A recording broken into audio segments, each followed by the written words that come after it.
Okay, so this is going to be long. I'm warning you, not that I need to, because obviously you can see in the corner of your screen that it's going to be long, but this is going to be a long response. I've had a couple of quickies recently in the video sense of the word, and only in the video sense of the word, but that's another story.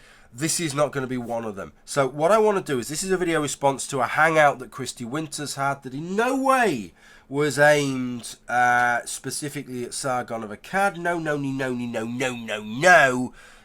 Even though the title is Sargon of Akkad versus Creationists, is there a difference? So that's the second title. The first title was something, she retitled it, the first title was something like Sargon of Akkad and How He Acts Like Creationists or something like that. But despite the title, it wasn't specifically supposed to be singling out Sargon of Akkad. It's just simply using Sargon of Akkad as a kind of exemplar of these logical fallacies that they regard the other side of the kind of ideological divide that they see themselves on as committing, and so that they want to evidence these things that take place. Okay, so I watched the video, and as I'm watching it, I thought, yeah, I'd like to comment on that, and they kind of stacked up to the point where I thought, okay, I need to do this in a video release. So that's what I'm doing. Okay, so I've got my points, I've got my time codes written down here. So let me play you the first bit of video that I want to play, and then we'll take it from there.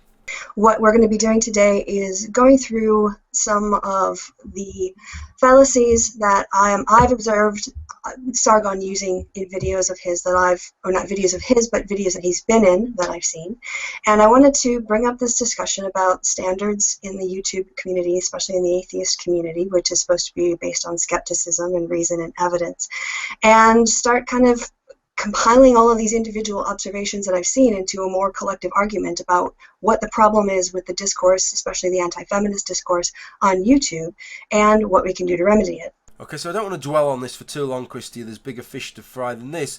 But I just kind of found it ironic how lazily and how seamlessly you just switch between atheist community and anti-feminist community, as if you're pretty much talking about the same thing. And especially kind of in a video that is made to highlight the logical fallacies that people are committing. It's really a bad point to start. And this was like from 10 seconds into the video to 40 seconds into the video, this clip. And already, I mean, think about, if you're going to talk about an atheist community, think about who that involves. Sure, it might involve people like me that comment on both things, the Thunderfoots of this world, the amazing atheists, etc., etc. But it also involves the bionic dances of this world that say very little about these things, and the Steve Shiveses that take a very different perspective. And then you have the people that I'm sure are in your anti-feminist community, the Karen Strawans and Vernacularists and the Teal Deers. I don't know whether these people are atheists. What I do know is it certainly isn't the motive force behind their channel, Kristi, is it? And so it's kind of disingenuous to include them as part of the atheist community any more than you would include PewDiePie as part of the atheist community if he turns out to be an atheist. So I think that's kind of a little bit misdirecting there and not a very good start. So the first thing that I want to do to kind of set the tone a little bit is to explain where I'm coming from. And then if the other guys feel that they want to respond to that, that's great. But what I want to stress here is that everyone in this hangout is entitled to their own opinion, their own take. And so I'm going to give mine, and these guys are going to give theirs, and it's just going to be on the common topic. So a complaint was made multiple times in comments that, you wankers, this is just an echo chamber or something to that effect. And I think we need to be a little bit more careful. I suppose I'm backing Kristi up here with regard to the accusation of echo chamber. After all, everybody who runs Hangouts makes Hangouts like this. Sargon of Akkad runs Hangouts where he agrees, he shares a similar perspective with everybody else on the Hangout. The drunken peasants do it. Every fucker does this, right? And although the world would be a worse place if we didn't have more confrontational Hangouts and discussions where there are people with different perspectives, not everything has to be done in that way. So I thought that was kind of unfair to single this out and call it an echo chamber. I think there's legitimate times when that accusation is made, such as when it was made against Pharyngula, but there it was made because what happened is in the comment section, where anybody can go and posted a comment, if somebody went and started posting comments that disagreed with the general ethos of the place, they'd be banned or blocked. I think that is a very different set of circumstances to what was happening here. So I thought that was an unfair complaint. What was a more legitimate complaint, I thought, within the comments that was left a lot of times, was an accusation of hypocrisy with regard to this almost well-poisoning title that Sargon of Akkad is just like a creationist. And not in trivial ways, but in specific ways. Now, Kristi might well say, yes, but then I went on in the video to try and detail what those ways were.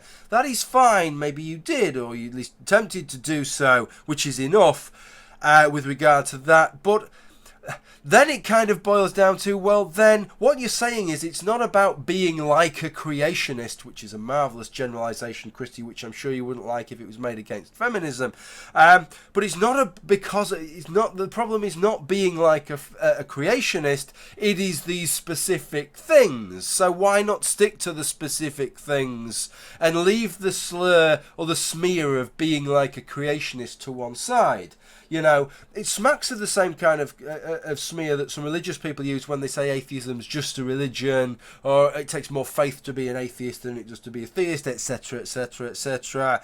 It's just a bit of trash talk that you're using there, and it's a little bit of kind of guilt by association there.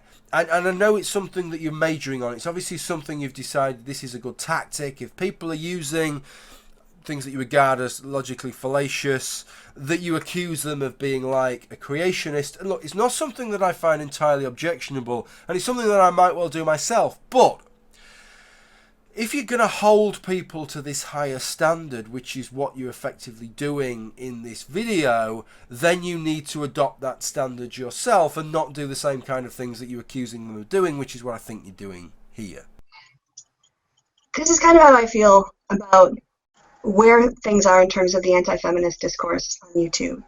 And when I came to doing my channel and learning about the breadth of anti-feminist discourse, I found it really intellectually poor. It's kind of like the McDonald's of food. You know, when academics are out there working really hard to make 3-course meals, people are getting up on YouTube and just feeding you oil-filled crap that's not really even food. What I couldn't get my head around here, Kristi, is why you came on YouTube and had some expectation that a good comparator to YouTube would be academia, right? You didn't think, let's compare YouTube perhaps to other social media sources, to Twitter or to Facebook or to Tumblr or to Reddit, or perhaps to newspapers, the Daily Mail or the Guardian, and journalism generally, or perhaps, Kristi, something like the Guardian's comment is free, which crosses that kind of bridge, or perhaps online magazines with a perspective that tend to be quite ideological, like Slate or Salon.com or Breitbart or something along those lines, right? You didn't think, let's compare it to those. No, the thing that you thought you'd compare it to was academia. I mean, surely it's almost like you're setting YouTube up to fail there. I mean, how is that a reasonable comparison? How could you expect YouTube to come out smelling of roses there? I mean, I can't actually think of any sphere which would look good there. Even like the television news, there are some better examples and worse examples, but it's still going to fall far short, Kristi. I mean, I know you're involved in politics, right? That's your business, the statistics of politics and political analysis. How well would politicians fare in relation to academia? They are the experts. They are the past masters of misportraying things and spin and bullshit, and more about winning the point than it is about the facts. But no, you're not going to compare YouTube and people who are often very, very ideological, because most people that post on YouTube, Kristi, I don't know if this hasn't occurred to you, don't do so because they feel really well balanced on an issue. That isn't the issues that motivate them. It is the issues that they feel most strongly on. It is the issues that they have the strongest ideological bent towards, right? So on what grounds would you possibly think that academia would be of all these different things that I could compare YouTube to, academia is going to be the obvious one to pick? You're setting YouTube up to fail. Oh, and it's failed. Well, bugger me.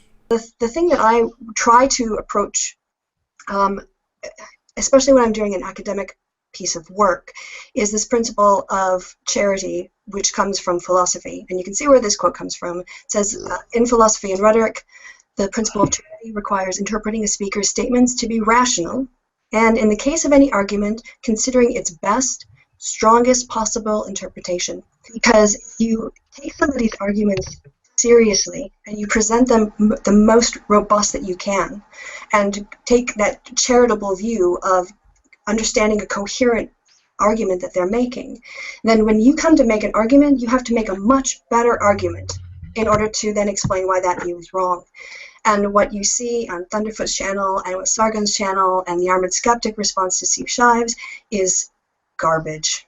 It's just garbage. Oh, do you know what, Kristi? I couldn't agree with you more. You're absolutely bang on with regard to that, which is that if you take somebody's best argument, then you have to give your best argument, which is, after all, if what you're interested in is the facts of the matter, of the truth, of getting to the bottom of things and enlightening yourself as well as others, then that is the way to pursue things. Absolutely. But just enlighten me for a minute. Are you or are you not the same Kristi Winters that stood 4 square behind Laughing Witch when she was involved in her encounter with Thunderfoot? Now, I know that you don't like Thunderfoot, right? I know that you have a bit of a beef against Thunderfoot, and I've seen some of the interactions. I saw the original interaction on your video where he started talking shite about sexual dimorphism, and you bested him with that, right? Let me give you that. You bested him with that, and he looked a bit of a twat. Really, he looked a little bit of a twat there,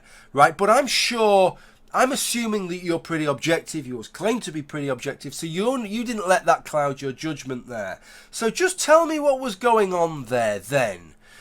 When the Laughing Witch accused him of being a Nazi, and we all know why the Nazi accusation, that comes from the Ray Comfort interview, where he was accused of condoning the Holocaust. I don't know if you saw my version, my run through of that, my analysis of that, Kristi. It's in a video called Is Thunderfoot a Nazi?, where I go through and I expound upon why I think that he wasn't condoning the Holocaust there. Now, you might say I'm giving him a very charitable explanation there. What I propose to you is, whether it's charitable or not, the explanation that I give, the analysis that I give for what he said, is entirely reasonable. There is nothing whatsoever unreasonable about it. So if Laughing Witch has drawn this entirely different conclusion, that on the basis of that Thunderfoot is a Nazi or a Nazi sympathizer or a Holocaust denier, right? How has she given him the most charitable reading of what he's had to say? And this isn't just some triviality, Kristi. I can't allow it just, well, this is just one thing, for God's sake. It's not something I've said. I'm just backing somebody else who said this. She used that as the central pillar of a letter that she wrote to his employer, let us not forget, with a view to getting him fired from his employment. And I'm sure you were being totally objective about it all, Kristi, but how did you manage to stand 4 square behind her and not have a hangout pulling her to pieces for so uncharitably assessing what Thunderfoot had to say, and then acting, not just assessing it and making some little off-the-cuff comment, right, but then going into actual meat space and trying to lose him his job on the back of that? The mind boggles there, Kristi, between what you're saying as this is the way that I carry on and what you were prepared to put your name to with regard to Laughing Witch. You know, people bring up, radical feminists a lot. You know, they'll say, oh, look at what this radical feminist has done, or look at what this radical feminist has done. And I find it kind of difficult to disregard what those people do, because it seems that they may be doing something extremist or whatever, but I can kind of see how they would get to that position given the situation that they have been in. I'm talking about the radical feminists here. So say a radical feminist who actually hates men, and an anti-feminist to hold that up as an example of how feminists hate men. So what I learnt here was that Michael Rowlands clearly doesn't have the first fucking clue what a radical feminist is. And he's not the only one, to be fair. I mentioned it on Twitter some time ago, talking about radical feminism, and there were several feminists there that didn't know what a radical feminist was. And I'm sure there's a lot of people watching this video that don't know what a radical feminist is and think the same thing that Michael Rowlands does, right? But it means something very specific. Radical feminism, well, it's slightly amorphous, but it's something specific. It doesn't just mean an extreme feminist, which is what he's taking it to mean. Now, I'm not an expert in feminism. I've tried to get a little bit genned up so that I don't make the same kind of ignorant remarks that he makes. But effectively, as I understand it, a radical feminist is a feminist that is very heavily invested in patriarchy theory and specifically believes that women as a class are oppressed by men as a class. So if you believe that from a feminist standpoint, then you are a radical feminist. What it doesn't mean is that you're some kind of extreme feminist or you're some kind of man-hating feminist. You could be quite a moderate, radical feminist, or you could be quite an extreme feminist that is not a rad femme. Okay, so let's just try and clear that up. But what I found perhaps slightly disappointing from that was that Kristi Winters and all the rest of them who want to have these kind of academic standards, right, these high-level standards that they're going to attain, just sit there soaking up what he has to say and clearly didn't feel the need to correct him in what he had to say. They just let him kind of crack on with it and didn't say anything.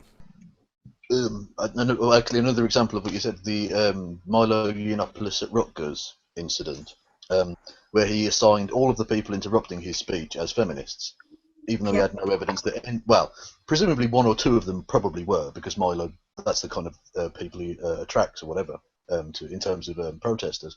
But many of them were Black Lives Matter people who weren't necessarily feminists at all. But he was happy to lump all of them in and say, oh, well, they're all feminists then. You know, I was really tempted, Kevin, when I watched this, to actually write it down, everything that you said, and just replace it. To give another example, I know we like this evidence-based approach, and to just replace it with what Kristi had said at the start of the video about anti-feminists and atheists, because isn't that exactly the same thing that she is doing, seeing these anti-feminists, but just assuming that they're all atheists. If you're an anti-feminist and you're on YouTube, well, you're probably an atheist and you're probably part of the atheist community. I can't see the difference between those two things, Kevin, and I can't see any group of people that aren't doing this self-same thing that you're talking about. It's not that you're wrong, it's not that this isn't incorrect. Fucking hell, if there's one thing that I've pissed people shitlessly bored about for year after year, it's not making these kind of generalizations, right? So I'm behind you with that, but how do you not make them? How do you, when you start just labeling people who disagree with you, the term that you love, MR atheists, right? Do you know that they are all MRAs, right? Have you checked that out? No, you don't. You just throw the term out there because it's kind of useful, isn't it? If it's people that you don't like, just to bundle all those fuckers together, and then you can often kill two birds with one stone.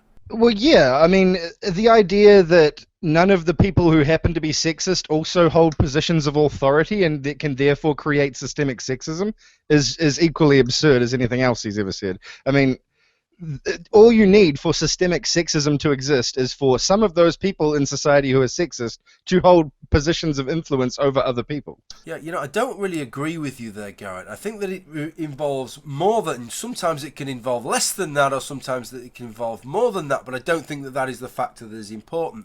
I assume we're talking about the same thing when we're talking about systemic sexism. We're talking about, rather than individual acts of sexism, we're talking about sexism that is either ingrained in the culture, or we're talking about structural or institutionalized sexism within various different frameworks. Perhaps, for example, some examples could be the sort of, in the fire service, the kind of recruitment procedures we had once, which weren't really, they were fair in that it was the same for men and women, but they couldn't really be justified. The physical standards were greater than that was actually required for the job, which was fine, relatively fine, or it went unnoticed at least when only men applied, but then when we started to allow women to apply, several decades ago, that started to become apparent. So that would be an example, or perhaps in the NHS, the way in which they still use the terms matron and sister, which are obviously heavily gendered terms, and give an impression perhaps that nursing, or those roles within nursing, those senior roles, are more for women than they are for men. Things such as that, right?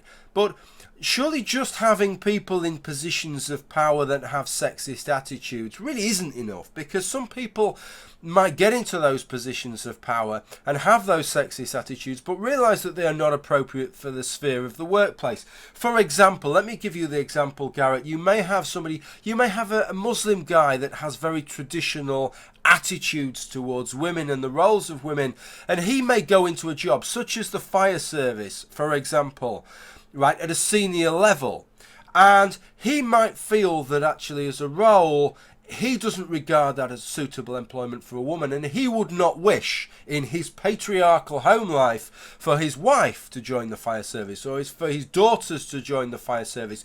But he won't bring that baggage to work, Garrett. He will work within the framework of the organisation, which is to be opening and welcoming to other women, right, and to treat women equally.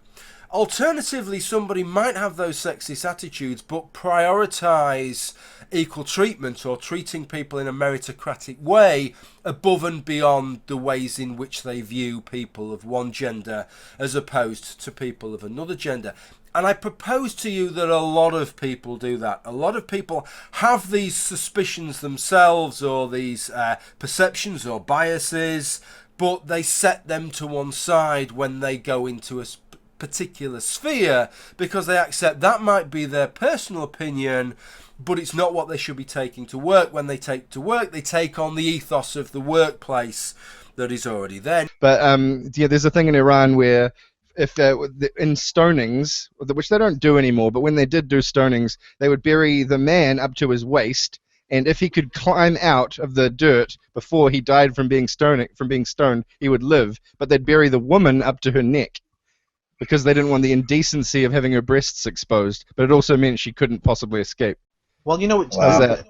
Do the turtle. Duck your head underneath the fucking under the ground. Perfect. The stones aren't going to hit you then. I know what's going on. Okay, well, look, no accusation here. Specifically, no accusation of hypocrisy, because I don't know. But I just wondered, we now know what Kevin's position is on people being killed by having their skulls stoved in with stones jokes. I just wondered what his position is on rape jokes. Right at the beginning of the video, he goes, when a feminist comes to you and says, we live in a patriarchy, what you're going to go and do is you're going to go look on Google and see what the definition of patriarchy is. And so what he does is he grabs this definition of patriarchy, cuts off the one, like literally cuts it off and puts it in the video, gets the definitions that aren't what feminists would probably say, puts that in his video, and cuts off the one that we would probably, or that you'd probably hear from a feminist. And he's like, I don't know what a patriarchy is, and this doesn't seem like the thing that we live in, so it must be wrong. And for like 6 minutes, he goes on about how we don't live in a patriarchy because we don't live in a world where men pass their lineage down through the family lines or some bullshit. Well, what he's done there is he's confused the word patriarchy with the feminist concept of patriarchy theory, which is from social science. It's a sociological model for society. Okay, I didn't want to use this as some kind of opportunity to launch into a tirade against patriarchy, because that's not something that I want to do. I actually accept that we live in a patriarchy, and by a patriarchy I mean a society in which the majority of economic and political power is wielded by men, and the majority of positions of political and economic power are held by men, which I think is the same position that Kristi Winters has given, albeit then she started to tack on the reasons for that, and I some of those I'm not quite so convinced by. But what I wanted to do instead was just to discuss what I think is actually going on with a lot of the opposition to this, and a lot of what comes across as opposition to patriarchy I think is actually what it stems from is a fear that if you accept the bare bones point that we live in a patriarchy, then you get sucked along into all the rest of the bullshit. And if you don't accept that there's a whole load of bullshit that goes along with this, well, there's a fucking internet full of the bastard out there that you can find, which is this whole business. And if I can put this in sort of terms that might appeal to Kristi and Kevin and Michael and Garrett, in the same way, right, and I'll probably get some shit off some MRAs for saying this, but in the same way as MRAs tend to look at problems, perhaps tangible problems out there, and say, well, feminism's to blame for this, right? Feminism has caused this, and if we can only defeat feminism, the fucking problem's gonna magically disappear. And you might look at the problem yourself and think, well, do you know what? That's a real problem. It's a real issue. But they've totally, the actual, they've just trumped up the fact that feminism is responsible for that. That has become their kind of, the MRA's universal bogeyman is feminism. If there's a fucking problem and it affects men, feminism is somewhere down the line, feminism is going to be responsible. And there are quite large tracts of feminism online, right, that do exactly the same thing. They're whereas the MRA's bogeyman is feminism, the feminists' bogeyman is the patriarchy. I mean, Kevin talked in part of this hangout about Chanty Binks, right? And that kind of summed up exactly the mentality. She gives a series of points, and every point is, it's the patriarchy. It's the fucking patriarchy that's responsible for this. And you get this kind of, it's kind of ad hoc, post hoc reasoning towards any problem that you find. You know, if we go back to the 50s where fatherhood seemed to trump motherhood, that was because of the patriarchy finding in favour of fathers. But now that motherhood seems to be valued above fatherhood, well, that's a patriarchal idea as well, obviously.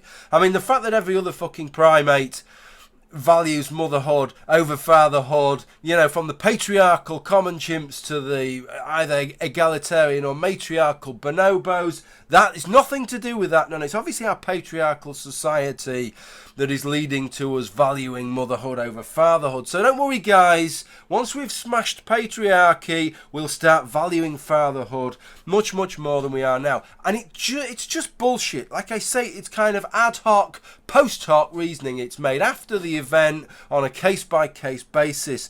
I once suggested this. This is just a kind of thought experiment. I haven't actually carried this one out, in case you're wondering.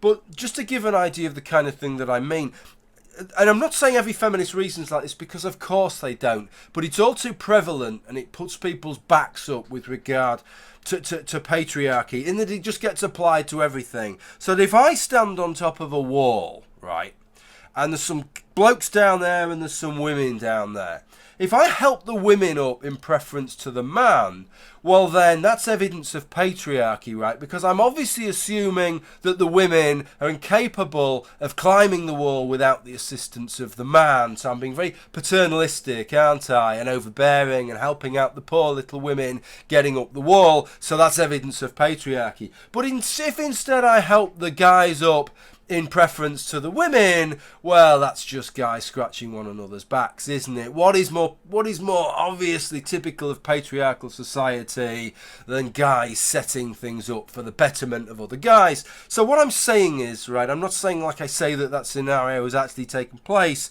but what I'm saying is you can make, it's so trivially easy to make these post hoc, after the event analyses that attributes things to patriarchy that sounds superficially reasonable, that they just come across as bullshit to me. Now, if you're talking about the spheres in which they are actually relevant, if you're talking about economic power and you're talking about economics, then I see how it's relevant. If you're talking about political power and you're talking about politics, or even if you're talking about the interplay between politics and economics and political power and economic power, then I get it. But it gets applied to absolutely everything. It becomes a kind of feminist, universal bogeyman, does the patriarchy. That's what's to blame for everything. And if there's an issue, that, especially if it's an issue that, you know, that could be addressed, but you're not really interested in prioritising it, then it's a great way of kicking that into the long grass. That's just a product of patriarchy, and once we've smashed patriarchy, it's all going to be dealt with. I only say that to sort of give a defence or kind of rationale and understanding of why I think people find the whole thing so objectionable. Feminism is a set of ideas that have to do with women's status in a society and trying to get their status to be in the social world, in the political world, economic world, sexual reproduction, autonomy, to the same benefits to status that men have. That's a set of ideas. Feminists are individuals who hold part of that ideology or certain elements or movements out of it. But to say because I don't like what some people, usually women, because he always talks about feminists hating men as if because how do male feminists work into that? But anyway, because some feminists do things that I don't like, therefore feminism is wrong and bad, and we can discard feminism because of the actions of feminists. I want to agree with most of what Kristi says here. In fact, there's probably 3 points that I want to make, and they're all basically points of agreement. The first of them is can you have a facepalm agreement? I don't know, but it's the kind of gotcha, checkmate atheist moment where she says something like, oh, if feminists hate women, I've always wondered, how do you account for male feminists? Yeah, okay, that's fair enough. But isn't the same point made about MRAs and anti-feminists that they hate men, right? But yet you do. I mean, nobody's going to deny, are they, that you get women who are self-affirming MRAs that are self-affirming anti-feminists, right? And in some number. So clearly that's not true either. I mean, obviously there are some MRAs that hate women, just as there are some feminists who hate men, because obviously if you're a woman that hates men, you're going to get drawn to feminism. If you're a man that hates women, you're going to get drawn into the old MRA thing, right? But that does not have to define those two different things, I propose, as somebody who's kind of not sitting in either of those particular camps. What I will say is I really liked Kristi's definition of feminism, both from just a broad definitional basis, but also from a functional basis. So if I could put on, I just said I'm not an MRA, but I'm maybe going to put on an MRA-shaped hat here and say that clearly there are issues in society that affect men, right? Not least of which is the fatherhood issue I mentioned earlier, because if you are a parent, what greater issue could there possibly be than the status of your parenthood? And if your status of your parenthood is resolutely second class, then I don't know what could be bigger than that. So that, if no other issue is big, that is a big fucking issue. But it seems to me it's kind of sad if feminism is the best vehicle to address that. And some feminists claim that it is. Some feminists claim that their definition of feminism is resolutely kind of gender neutral, that it's just about equality between the sexes or the genders, and it's just about as much about men's issues as women's issues. But I cannot believe that feminism will ever be a suitable vehicle to deal with men's issues on an equal and equitable basis, purely on the grounds of how important those issues are with women's issues, purely by dint of the fact that it's called feminism and by the fact of the tradition in which it's been about women's issues. It's always going to prioritise women's issues because they're women's issues. And so I actually think it's kind of harmful for men's issues when feminism kind of portrays itself about being about men's issues as well. Men's issues, I think, needs a vehicle similar to feminism, and I think it suffers from the fact that it's not big enough, and that because men's issues aren't taken seriously enough in the first place, that the people that do get involved in it tend to be the hardcore, and that includes the more extreme fraternity, which is not to say that all MRAs are extreme, because they are not, but they maybe have it's maybe a more distilled group there. So there's a higher group of more extreme perspectives within there, and so they're unable to maybe do those issues the justice that they need to be done. But what I do think is that feminism will never be a good vehicle to deal with men's issues. So I like that kind of definition. I also agree with the point that Kristi made there, that you cannot. It's just that, however much you look at some feminists and think that's a fucking shit way to act, you know, setting off fire fucking extinguishers or banging drums to try and silence, no platform somebody. That's a cunt trick acting like that. And nothing gets under my skin more than that. Of demanding, I'm on a university campus, I demand my right to speak as a feminist. But if you're going to speak, we're going to do everything we fucking can to make sure that you can't be heard. You know, I hate that kind of thing. But she's absolutely right. You cannot blame feminism for that. Because within feminism, feminism does not include other than any strand of feminism that includes a self-perpetuating logic. So in the same way as if a religion says, kill all your adversaries, then if the religion kills all its adversaries, well, you can actually hold the religion at least part culpable for the actions of its adherents. But the central tenets of feminism don't say that. So you can't really hold feminism in that way responsible for what feminists do. Absolutely bang on with that. Well, yeah, I mean, that was a weird tweet. I can bring that tweet up possibly, but I'll for now I will just describe it, which is basically he said that Anita Sarkeesian is subscribing to patriarchal norms by wearing makeup and jewellery. Is paraphrasing what he said. As if he thinks that feminism is the 70s and feminists by and large reject makeup and jewellery, which hasn't been the case for decades, you know. And even in the 70s, it wasn't anywhere near all feminists who bought into that stuff. So, I mean, it's weird. It's like he doesn't actually know what the norms are in feminism. I asked Garrett, if you watch this, to have a rethink about that. I know you're talking live, so it's easy for me, isn't it? It's easy for me. Maybe you just didn't... If you said it again, you wouldn't say it the way you said it there, but it doesn't follow from what you said. He's talking about patriarchal norms, and you're saying, no, that's wrong because feminists don't subscribe to that. He didn't say that. He didn't say, by wearing makeup you're going against feminists. What he says is you're conforming to patriarchal norms, and perhaps some feminists conform to patriarchal norms. In fact, some feminists admit that they conform to patriarchal norms. So in what way have you falsified what he said there? I really unconvincing what you said there. And then I'm not going to play you a clip, but then Kristi Winters comes in and she talks about it being a double bind. And then if she was a man, we'd probably say that she then mansplains to everybody what a double bind is, as if I don't think I've ever met anybody who doesn't know what a fucking double bind is. But anyway, so maybe I'm wrong on that. Maybe people do need that explaining to them. But yes, I agree with what Kristi says there, that it's a double bind, that women are getting, especially feminist women, might get criticised if they don't wear makeup, criticised if they do wear makeup.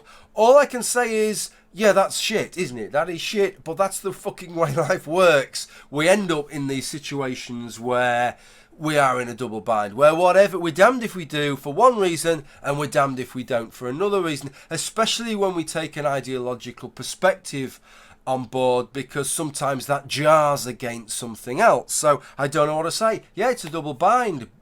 So it's a double bind. That doesn't prove what he said was wrong in any way, shape or form. I don't know whether he's right about makeup being patriarchal norms. If we didn't live in a patriarchy, if women had more political power, if they had more economic power, if 80% of members of parliament, right, or members of the Senate and Congress, if 80% of them were women, if all the chief executive officers and all the boardrooms were stacked out with women, and all the men were there fucking brushing the streets and digging coal, I don't know if anybody still digs coal anymore now, right, if that was happening, can I say that women wouldn't still wear makeup? No, I fucking can't say that at all. So I don't know. I don't agree with what he says, but I think the analysis that you've made here doesn't falsify it in any way, shape or form. And the reason it doesn't falsify it is because, for one reason, there are lots of feminists who will swear blind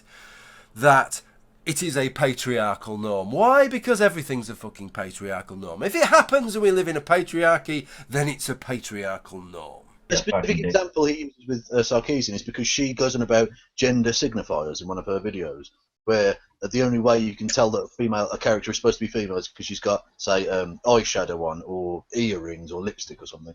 And that was the point she was making, is that female characters are incredibly two-dimensional to the point where they have to put makeup on them or put them in a skirt for you to have any idea that they're female whatsoever, because they don't talk, you can't interact with them often, and all the rest of it. That was the point she was making. She wasn't saying lipstick is evil. She was saying if you have to put lipstick on a female character in order for you to know it's female, you're not writing very good female characters.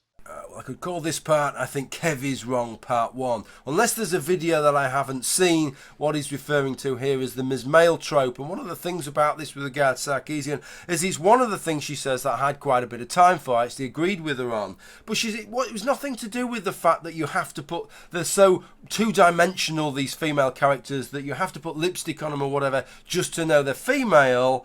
It was something much more significant than that. The first was something we talked about. I talked about radical feminism earlier on. Michael Rowlands talked about it as well, but he didn't have a fucking clue what he was on about. But I talked about radical feminism earlier on.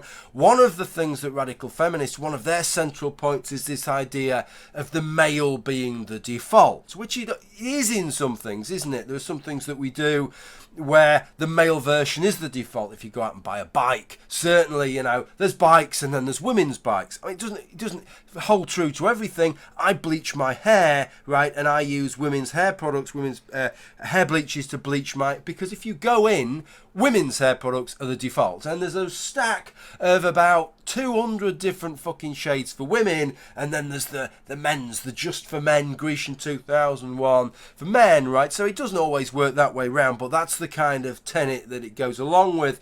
And that was one of the things that Anita Sarkeesian was saying there, which is that it plays into this idea of men being the default. And I think she's right that with characters, especially more cartoony characters, this is becoming less and less relevant in games, this aspect of the Miss Male trope, because you can immediately tell from body shape, from voice, from all the usual signifiers, from the shape of the face and the texture of the skin, the blah, whether a character is male, obviously female, or maybe made to look a bit, so you can't quite be sure, right? But with more cartoony characters, the blank is the male, right? And we've come to kind of accept that, and I agree with her. And this is where she talks about slapping a bow on something. If you want to make it, there's the base character, slap a bow on it, that's the female version of the character. She gave the example of sort of Miss Pac-Man, where the Pac-Man, it's the blank, right? I know he's called Pac-Man, so that kind of perhaps gives it away there. But you put the lipstick on or whatever, and that gives you the female. And she gave quite a number of examples of that. And what I liked about what she did, Sarkeesian, with that, and I've had many criticisms of her, but this was something that I thought, yeah, I think she's got a fair point there. Not only is it true, but I can see the tangible impact it had.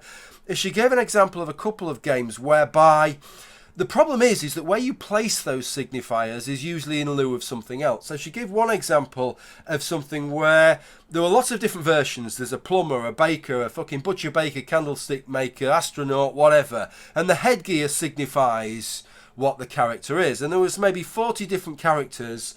And then the one with a bow on it was the female one, right? But because there was only kind of one slot, and the female character needs a bow to signify female, the implication is that the other ones are all male, right? And I think she's right in that. I can see that as a bit of an issue. Of course, as you move forwards with things nowadays, it's often very different. I'm watching things now with my boy, things like Peppa Pig, right? And of course, Mummy Pig, she's got the eyelashes, right? And she wears a dress. So there's the signifiers, but then Father Pig has the signifiers of the stubble and the extra deep piggy voice. Okay, and the other, I suppose if we're talking about tropes, the bumbling, fucks everything up aspects of Homer Simpson, which is, I suppose, a trope that you see a lot with men in things now, sort of middle-aged men, a little bit bumbling, well-intentioned middle-aged man trope who fucks everything up, and the slightly more intelligent wife that goes around fucking sorting everything out. That plays into that particular trope. But so I think things are moving on, and certainly with games as you get into more complicated games, and that's where she goes to the other side of the Miss Male trope, which is where she talks about the female version just being a feminized version, all the same attributes, but just with a female name and a different mesh and a body skin, right? And that's the only real difference. That's a different argument for a different day. But in terms of that first bit of the Miss Male thing, I think she had a point. But it certainly wasn't what you're saying, Kev, this idea that, it's because female characters are so two-dimensional that you have to put these things on. The male characters are just as, in that point, the male characters are as one-dimensional as the female characters. It's just that the base blank character is regarded as the male, and that was the point that she was objecting to. An example of his straw manning, say with the example I gave of Sarkeesian, and with that kind of the whole idea that they want stronger female roles in video games and they want less sexism involved. That's the point. He basically, and the whole Gamergate movement were making the point, or straw manning her and her arguments, by saying she wants no scantily clad women in any games ever. She wants to take away any element of anything slightly troubling to her. That wasn't her point. Her point was, that's virtually all you get in all of these games. That's wrong. She wasn't saying you can't have any of those games anymore. Well, that's the whole point of the Tropes versus Women series she does. The entire overarching point of it is is an advocation, or she's advocating for increasing variety of the depiction of women in video games. She's not trying to take away anything in the depiction of women in video games. She's just trying to create more variety.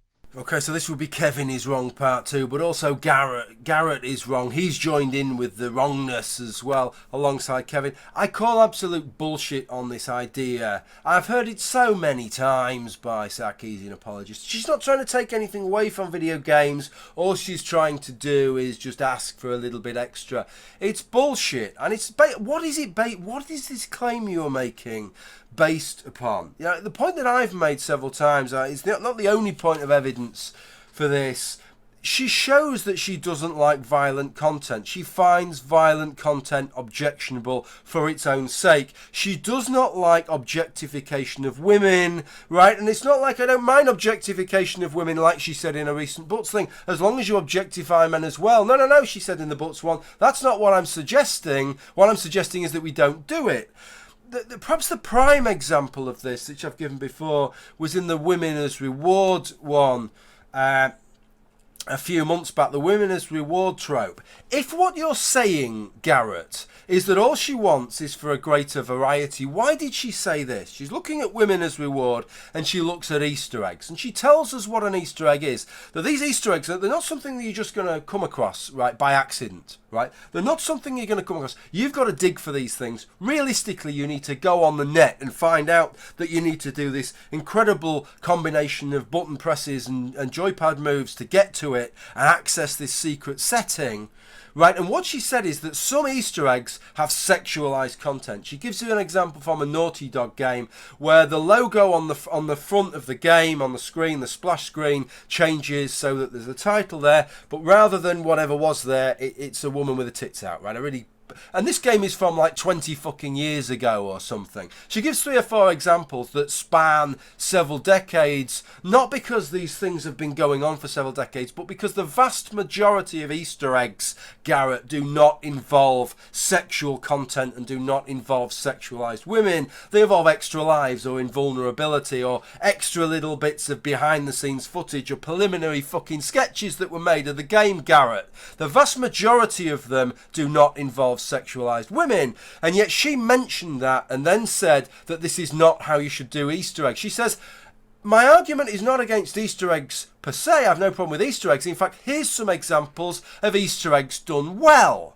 So what was her point? If what you're saying is true, Garrett, and she doesn't mind this content as long as it's not all of it, right? With Easter eggs, there is a case of something where it's not in her face, where if you want to see it, you've got to work to see it, right? You've got to go out of your way to see it. It's not going to ruin her game experience, where the vast majority of the material is not the kind of material, the sexualized material she doesn't like, and yet still she's objecting to it. And it's because of that that I call bullshit on what you and Kevin are saying with regard to that. She doesn't like this content.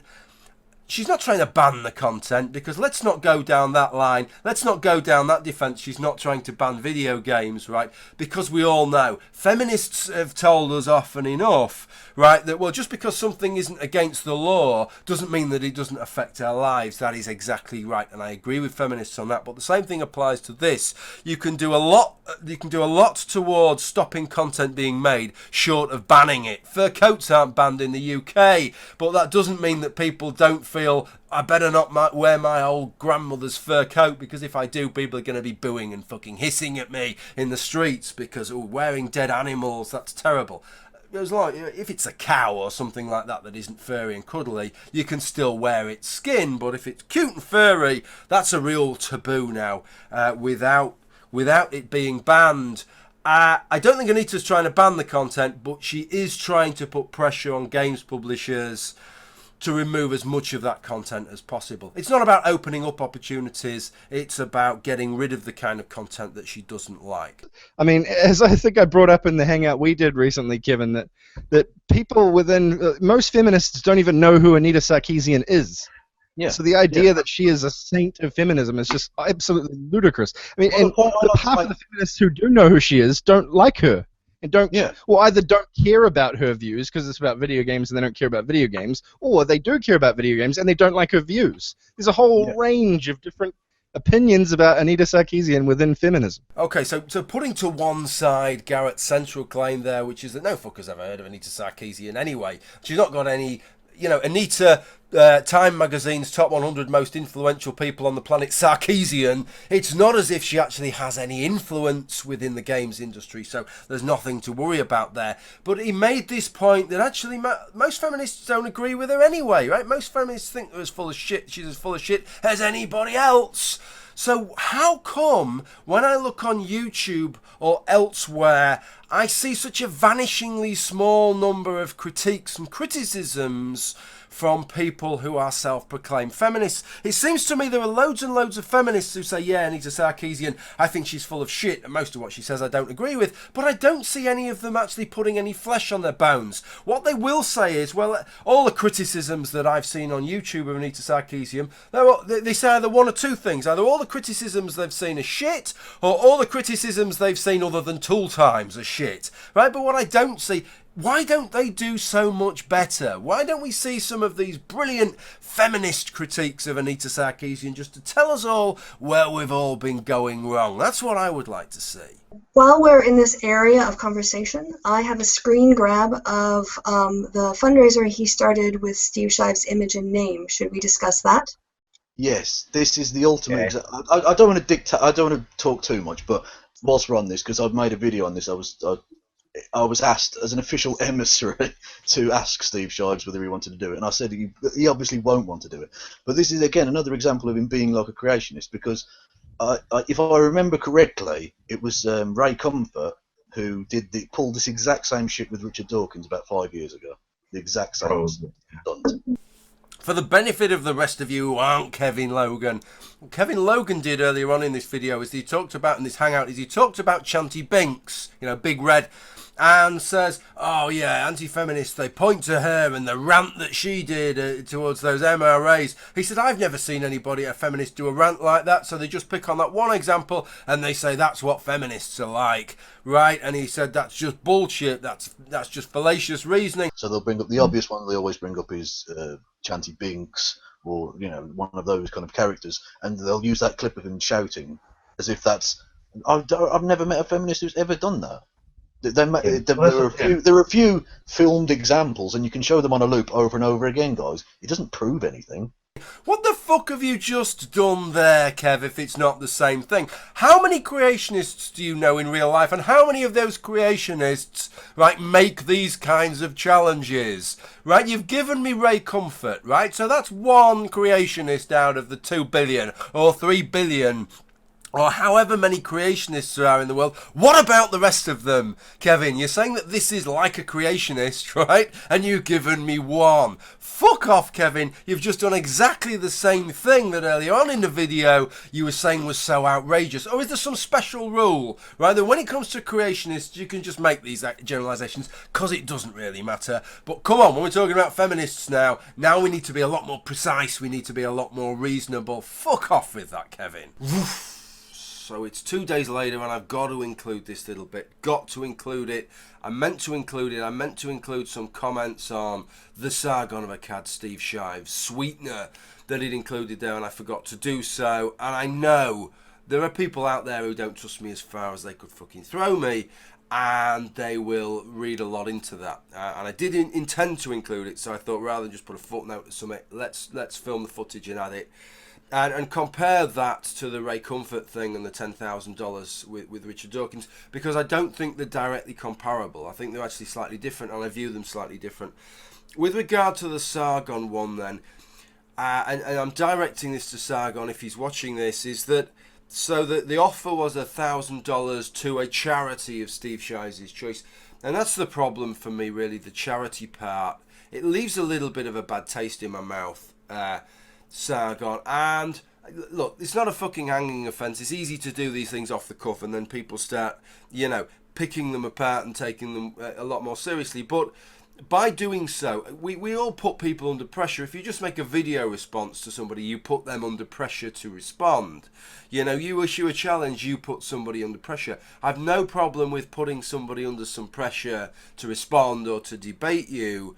But this is a certain aspect of moral pressure, which is a little bit different from a kind of intellectual pressure to respond. In as much as you're saying this money is going to go to charity, it could save lives, I mean, how far down the line would that have to go before it becomes so egregious that it would stop somebody doing that in advance? If there was a little boy down your road, Sargon, who's dying of some terminal illness, and it's going to cost money, the NHS won't fund it, and you say, do you know what, I've got the money, I can save this child's life, and I'm prepared to donate the money, Steve, but only if you debate me. I'm sure you'd agree then, well, that's right over the top, right? But that $1,000 for charity could, I don't know, provide fresh drinking water for 300 people in some country and could save some lives or what have you, right? So, okay, the link is slightly less tangible, but nevertheless the principle is the same. You're tying him debating you into potentially saving people's lives there. And I think that's a moral pressure you're putting him under, which is not the right kind of pressure. An intellectual pressure, fucking crack on with it, right? So that's where I think there's a difference between what you did and what Ray Comfort did. And if what you said to what you said to Steve Shives is, here's $1,000, here's $1,000, slap it down on the table, right? I'll give you those $1,000. You can spend it on what the fuck you like. If you want to donate it to charity, you can. If you want to spend it on hookers, then crack on with it. If you just want to spend it on doner kebabs, that's up to you, Steve. Whatever you want. Buy the wife something nice. Whatever you like, right? That would be one thing. But to tie it into charity like that, and I don't think Ray Comfort did that. I think when Ray Comfort did it with Dawkins, he didn't tie it into charity. He just said, there you go, Dawkins, bosh.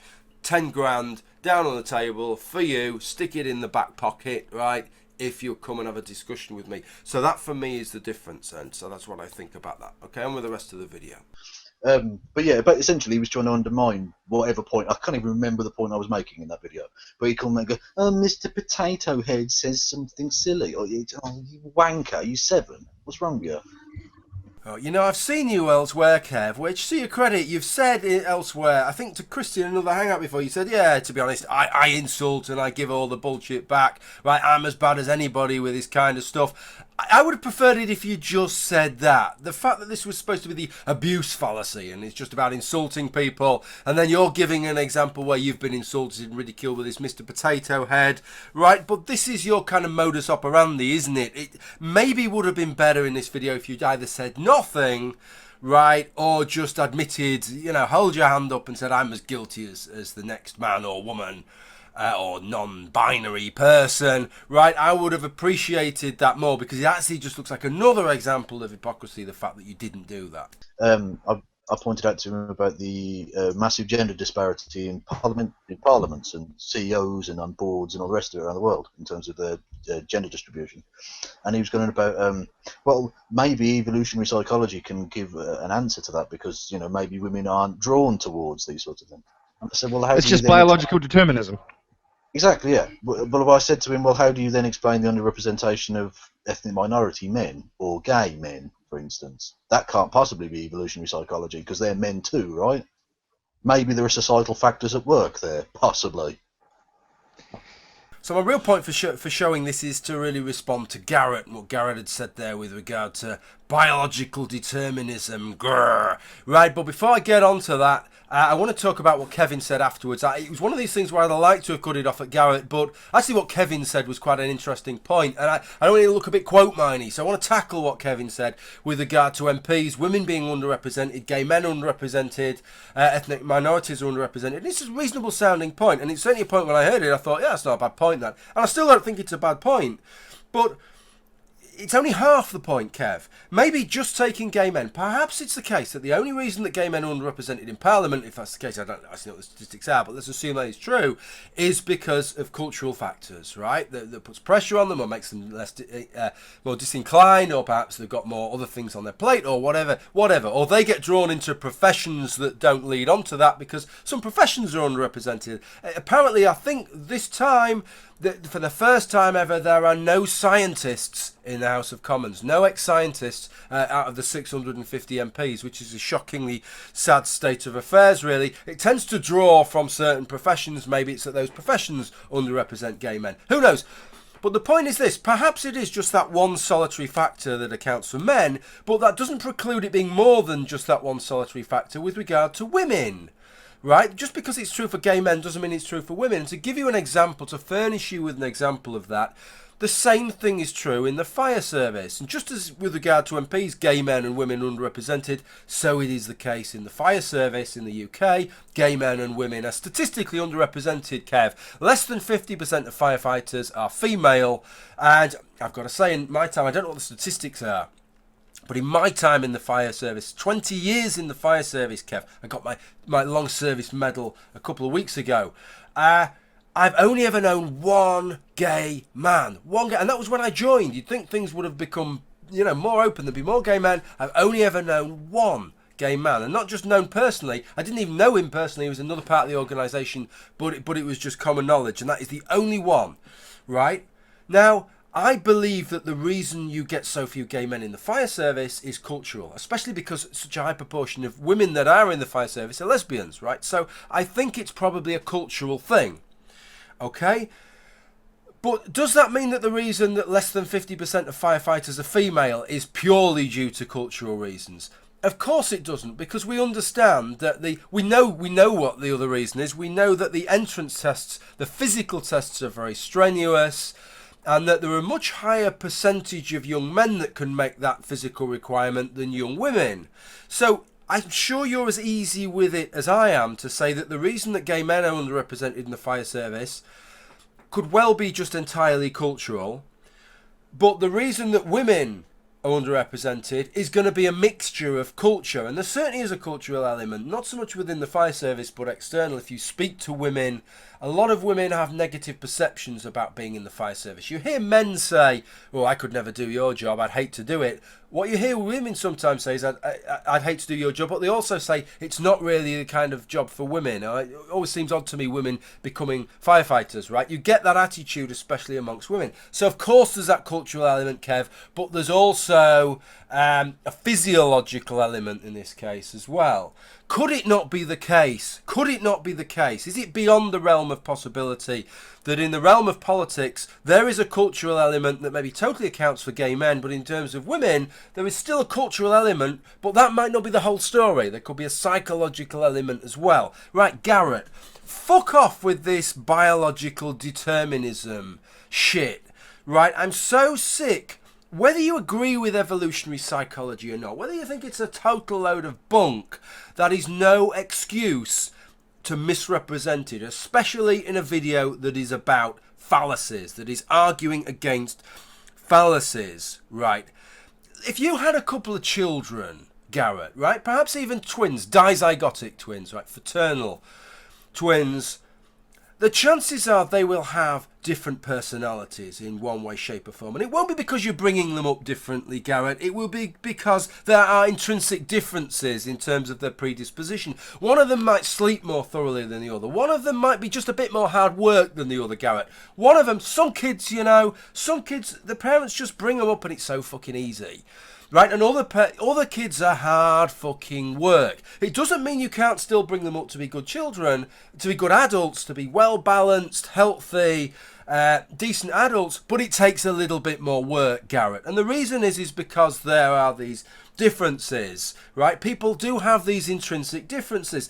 This is why, Garrett, even in such circumstances where you might have parents who are druggies and who are in poverty and who don't look after their children and do everything wrong, even in those circumstances, you still get some children who grow up, despite all the odds, to be wonderful people. But in those circumstances, a smaller percentage of children grow up to be what we would regard as wonderful people than children who grow up in wealthier households and households with parents that are more enabled in various different ways to bring those children up in a better way. Why? Because there are these two factors at play, Garrett. I'm sure you accept that there are those two factors at play. That children don't all just pop out as blank slates, tabula rasa style, right? I'm sure you don't accept that. And I am not going to strawman your position, but don't you strawman the alternative position. Don't you fucking dare strawman it as being biological determinism. That is not what we are talking about.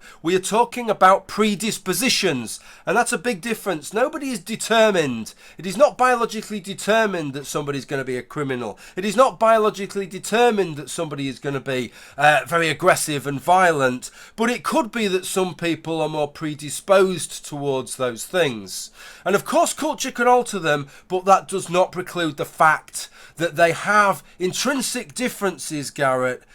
They are from a different starting point there. Now, is it entirely beyond the realm of possibility, Garrett, on a statistical level, that the average basket of predispositions that women have when they're as little girls is different to the average basket of predispositions that men have when they are little boys? Is that just so overwhelming to you that you have to start banging the table and scoffing and saying, oh yes, this is biological determinism that's being claimed here? That's bullshit, Garrett, and actually I I hope for a little bit better from you than that. The classic misunderstanding is the phrase toxic masculinity. It's not. We're not saying all masculinity is toxic. We're saying there is a strain within it. There are parts of it that are toxic, and that needs to change. We're not saying all of it's fucking bad, you morons. Okay, well this is moved on an hour now. We've missed about a 40 or 50 minute chunk out because it got a little bit sort of... There's nothing interesting for me to talk about. I just wanted to talk about this toxic masculinity because this was something that I got involved in a discussion online that got quite heated, and I got quite a lot of... I was misrepresented, talking about the most charitable reading of what people were saying. I got some seriously uncharitable readings and misportrayals of what I said when I had this discussion, and I was trying to get across what I think the objection that people have with regard to toxic masculinity. So this isn't having a go at Kevin here, although I will point out, Kevin, you called people morons there, so it doesn't really chime in with the theme of the, yet again with the theme of the hangout. But what I think, look, I accept there are behaviours that you could regard as toxic, right? And some of those behaviours are examples of behaviour that we associate with masculinity. So in terms of calling those toxic masculinity, I have no problem with that. The problem is that it tends to go further than that, such that it's not those, it's not the manifestations of those characteristics, but it's the characteristics themselves. So it's not overt aggression, such as going around beating your wife up or beating your friends up, right? Which is obviously toxic. Right, but it's the whole idea of aggression itself, right? Of being forthright and being aggressive. In the past, Kev, there used to be this thing where really male characteristics were all regarded as superior and female characteristics were scoffed at, right? So, and I disagree with that. I absolutely disagree with that. But it seems that we've entered a situation now where in many contexts it's the other way around. Every sort of traditionally masculine characteristic is regarded as a negative. Being unemotional is regarded as being emotionally stunted. Right, being forthright and robust and aggressive is regarded as a really negative characteristic, isn't it? Of course, if you punch somebody, that is negative. But not being a shrinking violet when you go and buy a sofa and they've fucked you about, right, and given you the wrong sofa and then refuse to do anything about it, being a little bit aggressive and forthright and robust there, I don't think is a negative. What I would suggest to you is this. Is that none of these characteristics are negative. It's traditionally masculine and feminine characteristics alike. None of them are intrinsically negative. It's when they're expressed to the extreme that is negative. And if I had a character like video game style, right? If my little baby boy there, if I had a table of all these characteristics listed out, right? And I had like a video game, I had 100 points where I could assign him, emotional detachment, and emotionality. I'd assign some points to emotional detachment. I might give that a 3 out of 10, right? Because there are situations where that's useful. But then if you had emotionality, the ability to empathise and be emotional, I'd assign maybe 4 points to that or 5 points to that or whatever. We need a balance. What I'm saying to you is that none of these things in themselves are intrinsically toxic. And what tends to happen with regard to these discussions with toxic masculinity is they take one of two forms. They take the form where people point at something which is obviously a horrible manifestation of those characteristics and say that's toxic masculinity. I have no problem with that. And most people don't. The conversation that people have a problem with is this idea that the things that underpin that are toxic, right? That these things that we associate with masculinity to begin with, at its root, with Western masculinity to begin with, at its root, these characteristics are sort of intrinsically toxic, and that men need to have feminine characteristics and then the world would be so much of a better place. In some cases that might be true, but it might also be a better place if women had a few more of these masculine characteristics. Be a bit more assertive, be a bit more aggressive, stand up for yourself a little bit more, perhaps, right? So that's the point that I would make with regard to that. That's the last point that I'm going to comment on this. If anybody's watched this far, thank you. God knows how long this has taken to do. So thank you for watching. I hope you got something out of it. Bye for now.